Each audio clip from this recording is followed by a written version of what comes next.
Gennaro sat in the jeep and listened to the buzzing of the flies, and stared at the distant palm trees wavering in the heat.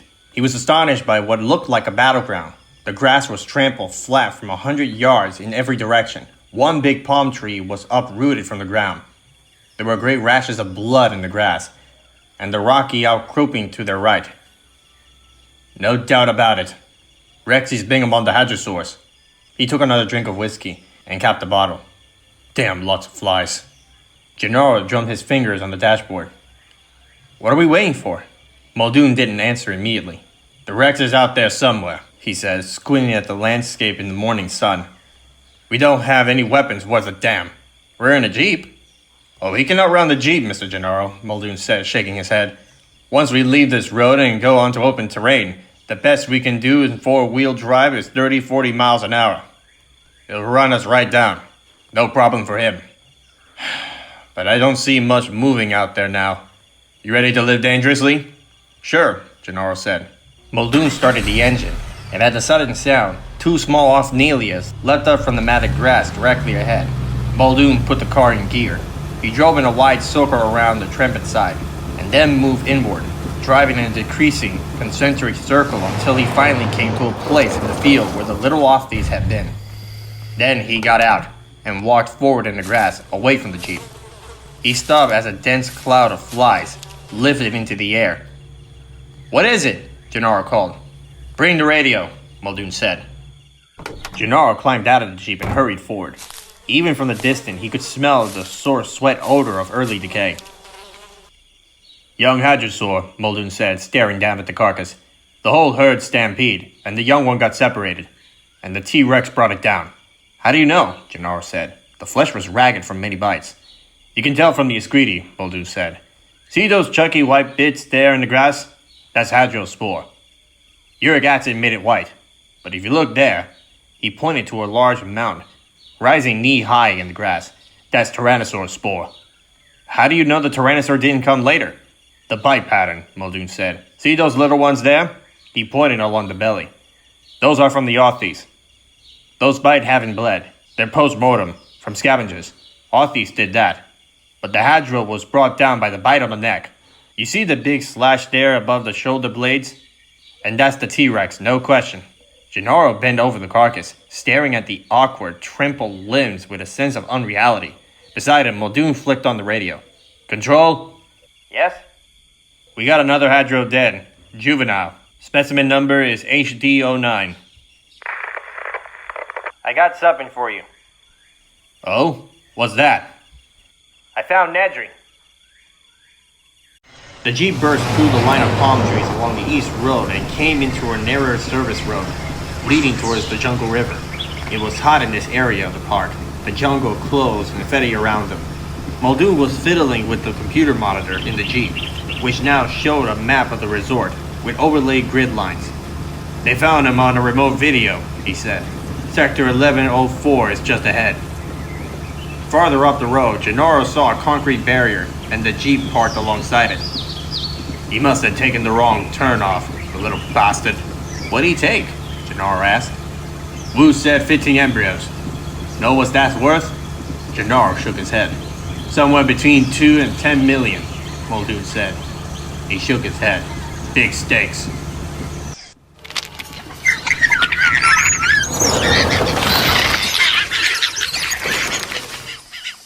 Compies, Muldoon said. The compies found him. A dozen Procompsognathus, delicate little predators no larger than ducks, stood at the edge of the jungle, chirping excitedly as the men climbed out of the car. Dennis Nedry lied on his back, the chubby boyish face now red and blurted. Flies buzzed around the gaping mouth and thick tongue. His body was mangled, the intestines torn open, one leg chewed through. Gennaro turned away quickly to look at the little compies, which squeezed on their hind legs a short distance away and watched the men curiously. I'll be damned, Muldoon said. Wasn't the compies. What?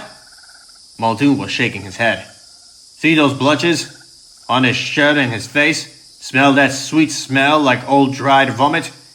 Gennaro rolled his eyes. He smelled it. That's Dilos saliva, Muldoon said, Spit from the Dilophosaurs. You see the damage in the corneas, all that redness. In the eyes is painful but not fatal. You've got about 2 hours to wash it out with the antivenin. We keep it all around the park, just in case. Not that it mattered to this bastard. They blind him, then rip him down the middle. Not a nice way to go. Maybe there's justice in the world after all.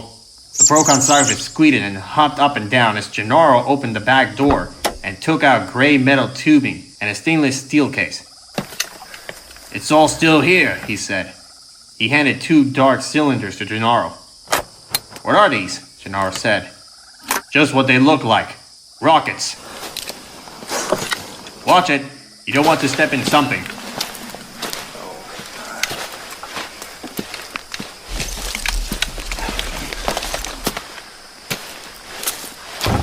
Let's go. What about him? What about him? Muldoon said. We got things to do. He put the car in gear. Looking back, Gennaro saw the compies resume their feeding. One jumped up and squeaked on Nedry's open mouth as it nibbled the flesh of his nose. The jungle river became narrower.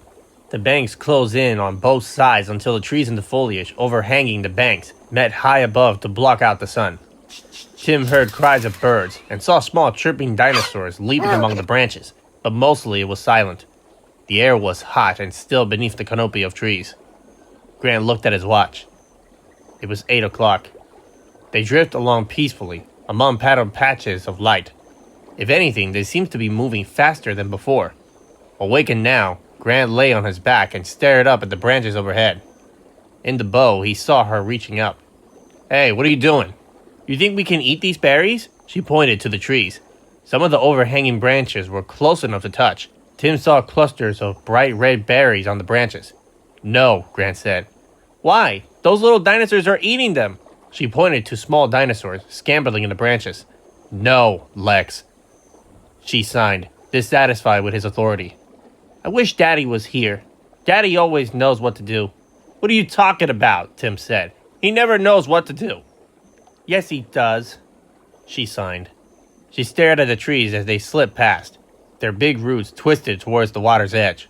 Just because you're not his favorite. Tim turned away, said nothing. But don't worry, Daddy likes you too, even if you're into computers and not sports. Dad's a real sports nut, Tim explained to Grant. Grant nodded. Up in the branches, small pale yellow dinosaurs, barely 2 feet tall, hopping from tree to tree. They had biggy heads like parrots. You know what they call those? Tim said. Microceratus. Big deal, Lex said. I thought you might be interested. Only very young boys are interested in dinosaurs. Says who? Daddy. Tim started to yell, but Grant raised his hand. Kids, shut up. Why? Lex said. I can do what I want if I...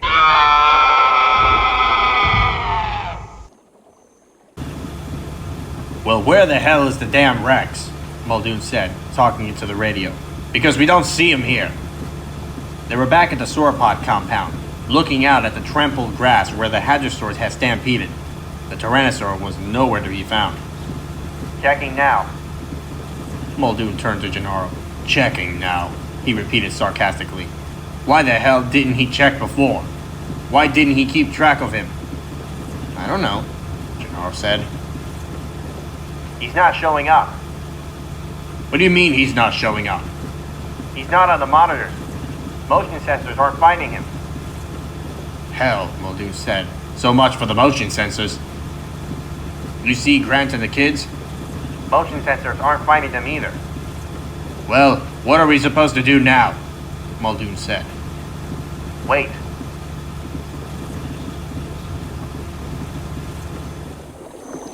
Look! Look! Directly ahead, the big dome of the aviary rose above them. Grant had seen it only from a distance. Now he realized it was enormous. 1/4 mile in diameter or more. The patterns of geodesic structures shone dully through the light mist, and his first thought was that the glass must weigh a ton. Then as they came closer, he saw there wasn't any glass, just structs. A thin mist hung inside the elements. It isn't finished, Lex said. I think it's meant to be open like that, Grant said. Then all the birds can fly out. Not if they're big birds, Grant said. The river carried them beneath the edge of the dome. They started upward. Now they were inside the dome, still drifted down the river. But within minutes, the dome was high above them, that it was hardly visible in the mist. I seem to remember there's a second lodge here. Moments later, he saw the roof of a building over the tops of the trees to the north. You want to stop? Tim said. Maybe there's a phone, or motion sensors. Grant steered towards the shore. We need to try contact the control room. It's getting late. They climbed out, slipped on the muddy banks, and Grant hauled the raft out of the water. Then he tied the rope to a tree, and they set off, through the dense forest of the palm trees.